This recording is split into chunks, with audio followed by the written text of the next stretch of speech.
Olá, me chamo Breno Martins Barroso Gondim, sou graduando do curso de Química Tecnológica pela Universidade de Brasília e bolsista PIBIC na Embrapa Recursos Genéticos e Biotecnologia, no Laboratório de Nanobiotecnologia, orientado pela doutora Vera Lúcia Polez.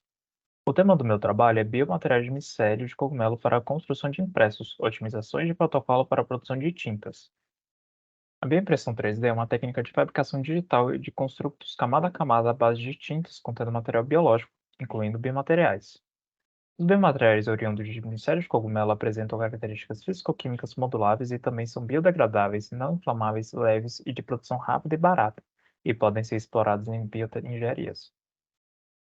As tintas contendo esses biomateriais podem ter aplicações em áreas como biotecnologia, bioengenharia alimentícia e agroindustrial. Desta forma, o presente trabalho objetivou a padronização e otimização dos protocolos para a produção de tintas à base de biomateriais de micélio de cogumelo para o uso na bioimpressão. A figura 1 mostra o fluxograma do experimento. O micélio de cogumelo da espécie 1 foi obtido no banco de cogumelos na Embrapa Recursos Genéticos e Biotecnologia.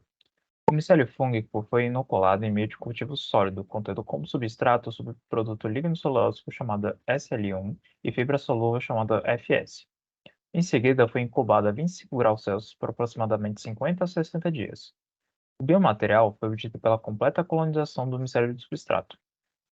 O biomaterial foi inativado a 60 graus Celsius durante 6 horas. Em seguida, foi triturado com auxílio de um triturador elétrico até a obtenção de um pó fino. O biomaterial obtido foi peneirado a uma peneira de 500 mesh. As 20 formulações desenvolvidas, chamadas F1 a F20, para obtenção das tintas continham biomaterial, fibra solúvel, polímeros naturais, denominados PN1 e PN2, e subprodutos agrícolas, denominados SL1 a SL5. Os objetos 3D foram produzidos de forma manual e automática, com auxílio de uma extrusora com velocidade de 3.000 microlitros por hora. A figura 2 mostra a colonização completa do micélio no substrato para a obtenção do biomaterial. A figura 3 representa a obtenção de objetos geométricos de forma manual com auxílio de uma seringa e molde em placa.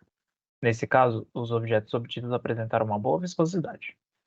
A figura 4 representa a impressão de uma das formações de tinta. Um objeto de formato linear, contendo 3 camadas, foi obtido com auxílio de uma impressora 3D, utilizando um G-code para a produção da peça. O G-code são códigos que roteirizam o trajeto para a obtenção de objetos a serem impressos. A formulação utilizada, que é a da figura 3, apesar de apresentar uma boa viscosidade, apresentou uma formação de camadas um pouco limitada. Nesse caso, 20 novas formulações de F1 a F20 foram desenvolvidas. Para as otimizações, foram realizadas as seguintes alterações: alterações na proporção de biomaterial e polímeros naturais da tinta. Dentre elas, duas se destacaram: F18, que é a da figura 5, com 23,4% de biomaterial e 37,5% de polímeros naturais, que se destacou por apresentar maior resistência mecânica, viscosidade moderada e a possibilidade de depositar 3 camadas existentes, tanto na construção de forma manual quanto na automática. E F19, com 19,3% de biomaterial e 48,3% de polímeros naturais, que apresentou resultados similares a F18, mas com menor viscosidade, possibilitando facilidade no manuseio da extrusão. Outras alterações foram testes com utilização de agentes reticulantes, nesse caso o cloreto de cálcio. Os objetos obtidos em forma manual provenientes das formações F18 e F19 foram imersos em cloreto de cálcio em tempos diferentes, 10, 20, 30 e 50 minutos. Na figura 6 foi utilizado o tempo de 50 minutos.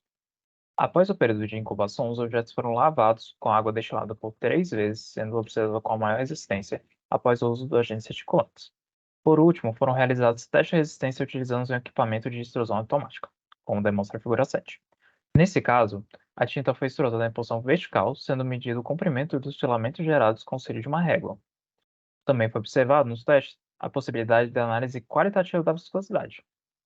Na extrusora foi utilizada uma velocidade de 3.000 microlitros por hora.